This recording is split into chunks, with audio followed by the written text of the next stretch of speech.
Hi friends, I'm Penny Hunt and this is Penny Heart to Heart, day 42. I got crazy with my two there. 42, great, day 42 of me being in my home. 42nd video I've made talking to you about what's going on in the world and just thoughts that come to me and tips from my book and things that I think might help you during this time of confusion and isolation in our homes, if that's what you're doing like me, and everything else that's going on in this roller coaster we're on right now. I want to remind you before I start with today's topic that if you would like to be in my book drawing, I'm giving away a book every week. This will be the 6th week of books. Just in the comment line, all you have to do is write, "I'd love your book," and you'll be in this week's drawing. I let the winner know on Sunday. And so it's a great joy for me to give away my books. Happy Friday. I have been kind of tired today and messed up on even what day it is. For some reason, it seems like the weekend, and I don't know why. All the days blur together, so there's not a whole lot of difference in the days, but it feels like a weekend day to me for some reason. So I've been kind of slow moving today. I want to talk to you today about hope. Do you remember in 2017, about Easter time, when April had her baby giraffe? It became such a rage. April was pregnant and a zoo giraffe, and everybody was tuning in to the April webcam, watching and waiting for her to have that baby giraffe. I don't know how many hours I would sit here in my office and I'd just have it on, just in hopes that I would see this baby arrive. And it actually arrived around Easter time, I believe, and I was up early one morning in my office writing and flipped it on, and she was having her baby. So I got to see it live. It was fascinating to me, and what a joyful moment. After all of that anticipation and waiting and the big media campaign that everybody in the country was watching, waiting for April's baby to arrive, it was a big thing. And it seems impossible that that could be 3 years ago now, but it was. And I remember then they had a contest about naming the baby, and I thought that the baby should be named Hope, because I thought the timing of it around Easter, waiting, all the people that were waiting and watching to see this baby giraffe be born, and hoping that we would be lucky enough to see it live, that I thought Hope was just an appropriate name. That is not what they ended up naming it, I don't believe. But anyway, it was such a thrill for me, and I have loved giraffes for a long time. Giraffes are kind of a thing in our family. And so it was extra special to me just because it was a giraffe. But what I wanted to talk about is hope during this time of what we're going through. Because that really, we can say we need all these things and we can list the things that we need and the things that we miss, but isn't really one of the top things that we really need right now is hope. Hope that this will come to an end. Hope that the struggle and the suffering and the virus will stop hurting people and hurting lives and hurting our economy and everything else that this virus has caused and caused to happen in our world. Isn't it hope that we need, that it will come to an end?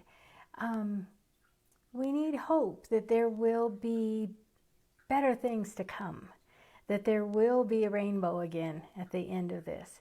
We need the kind of hope that spring brings. It is spring, and I know many of you are having summer weather, because if you're in warm climates, you're much warmer than we are. We're having kind of a rainy, cloudy day today, but it feels like spring here. We usually jump from winter to summer, and so we don't get a lot of spring, but spring brings that renewal and that hope of flowers and gardens and green grass and all the things that we hope for in the summer that spring will bring.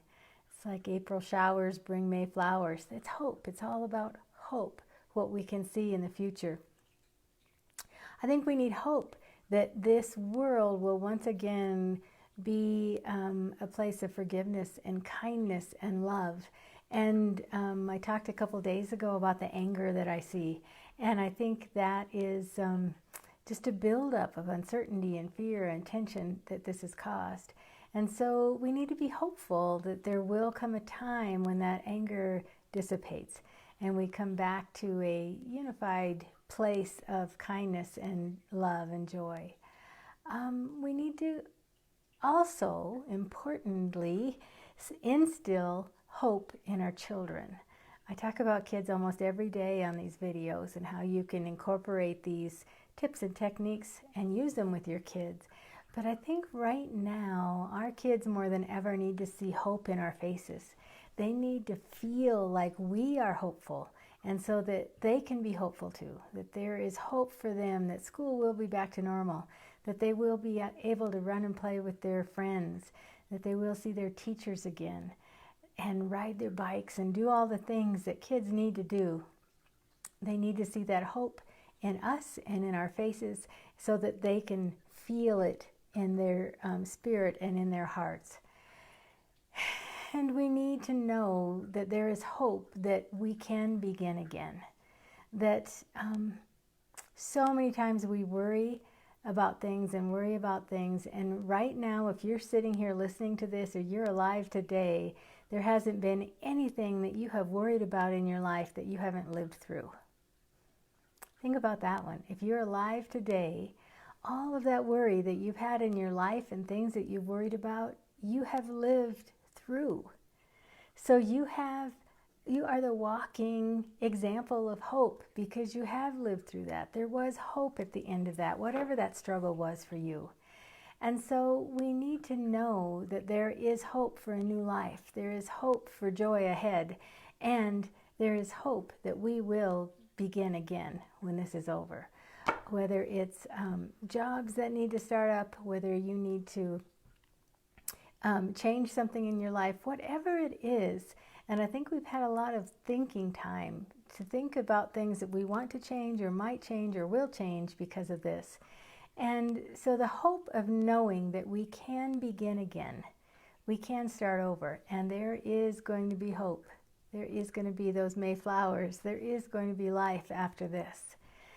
So when I was thinking today about what I wanted to share with you and talk about, I just kept thinking about hope.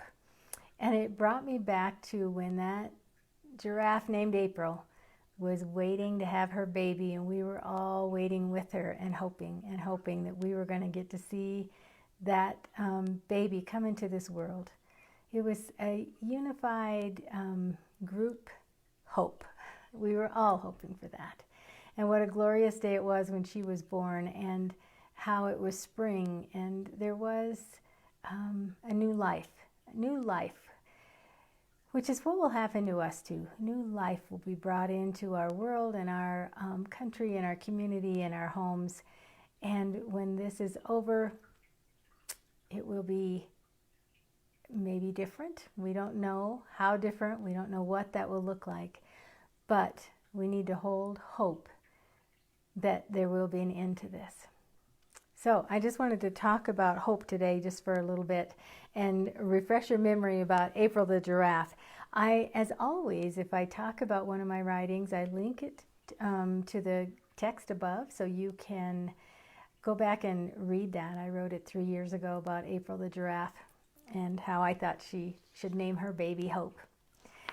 Again, if you want to be in the drawing from my book, in the comment line, just say, "I love your book," and you'll be in this week's drawing. I will let the winner know on Sunday. Tomorrow will be day 43 days of videos. If you watch this later, you can still put in the comment line, "I love your book." I'll still catch that comment. And don't forget that I upload these on my YouTube channel. So there's many videos up on my YouTube channel. If you have a moment, you'd like to check that out and subscribe to that channel.